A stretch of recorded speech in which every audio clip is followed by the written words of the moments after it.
नमस्कार दोस्तों आप सभी का फिर से एक नए वीडियो में स्वागत है। और दोस्तों आप देख सकते हैं कि मैं क्या पहन रखा हूँ। तो दोस्तों इसे घोघी कहते हैं।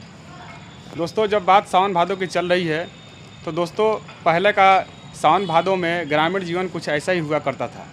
इतना बारिश होता था, इतना पानी होता था कि लोग अपने आप को बचाने के लिए, छुपाने के लिए इस तरह का घोघी का इस्तेमाल करते थे। तो लोग आसानी से घर में पड़े पुराने बोरे से इस तरह का घोघी बना लेते थे और अपने आप को बचाते थे। ऐसा नहीं था कि छाता नहीं था, छाता था, लेकिन हर परिवार में 8-10 मेंबर हुआ करते थे और लगातार बारिश होती थी। तो सबके लिए संभव नहीं था कि सबके लिए छाता खरीद सके, क्योंकि उस तरह का आर्थिक तंगी भी था उस समय। इस तरह का ग्रामीण जीवन था कुछ। तो दोस्तों ये देख सकते हैं आप, इसे घोघी कहते हैं। और पहले लोग सावन भादों के महीने में इस तरह का लोग घोघी बना करके बारिश से अपने आप को बचाते थे और अपना जो भी जीवन का दिनचर्या था लगातार करते रहते थे, क्योंकि बारिश भी लगातार होती थी, बारिश छूटने का नाम नहीं लेती थी। तो कुछ इस तरह का माहौल था, पहले का ग्रामीण जीवन था सावन भादों के महीने में। तो दोस्तों पहले का सावन भादों का ग्रामीण जीवन ऐसे ही हुआ करता था।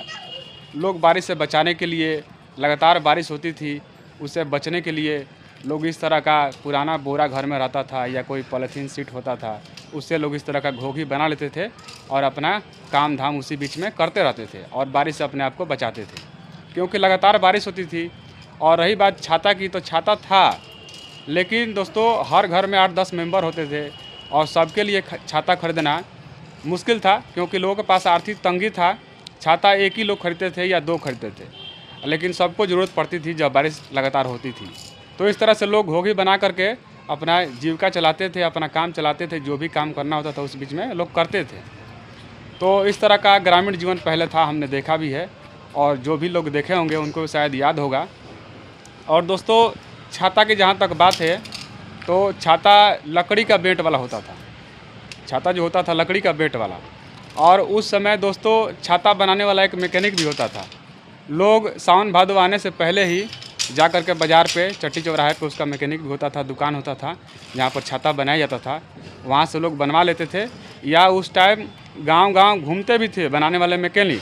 छाता बनाने वाला कारीगर भी होता था जो छाता बनाता था, छाता फटा हुआ सिलता भी था।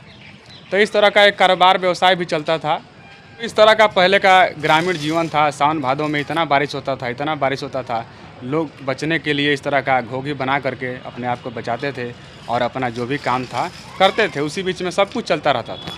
तो बारिश ज़्यादा होता था तो लोग बचने के उपाय तरह तरह करते थे।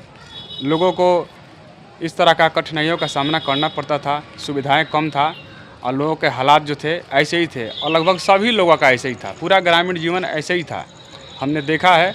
और भी लोग जो देखे होंगे उनको भी शायद याद होगा, मालूम होगा कि ग्रामीण जो परिवेश था पहले ऐसे ही था। सावन भादों का लोग पहले से तैयारी कर लेते थे, छाता वाता बनवा करके, घर का छप्पर ऊपर छवा करके, जो फूस की पलानी होती थी उसको भी लोग रेडी कर लेते थे पहले से, बरसात आने से पहले। तो इस तरह का लोग सावन भादो आने से पहले अपने आप को तैयार करते थे और घर जो भी था उसको बनवा के फिट कर देते थे, उसको छवा करके दुरुस्त कर देते थे। और इस तरह से अपना बचने का और अपना 2 महीना कैसे गुजरेगा उसका उपाय लोग हर तरह से कर लेते थे। खाने का प्रबंध, चाहे जलावन का प्रबंध, ये 2 महीने के लिए लोग काफ़ी पहले से तैयारी कर लेते थे सावन भादो आने से पहले से, क्योंकि सावन भादो में बहुत बारिश होता था। अब तो पता नहीं चलता कब सावन आया, कब भादो आया, ख़त्म हो जाता है, मालूम ही नहीं चलता है। तो इस तरह से कुछ ग्रामीण जीवन था पहले। मैंने सोचा कि आप लोग को एक वीडियो बना करके बताया जाए, थोड़ा सा पुरानी यादों को ताज़ा किया जाए। तो आप लोग को वीडियो कैसा लगा? अगर अच्छा लगा तो आप लोग इसको थोड़ा सा लाइक और शेयर कीजिए। मिलते रहेंगे इस तरह से नए नए वीडियो में। तब तक के लिए जय हिंद, जय भारत।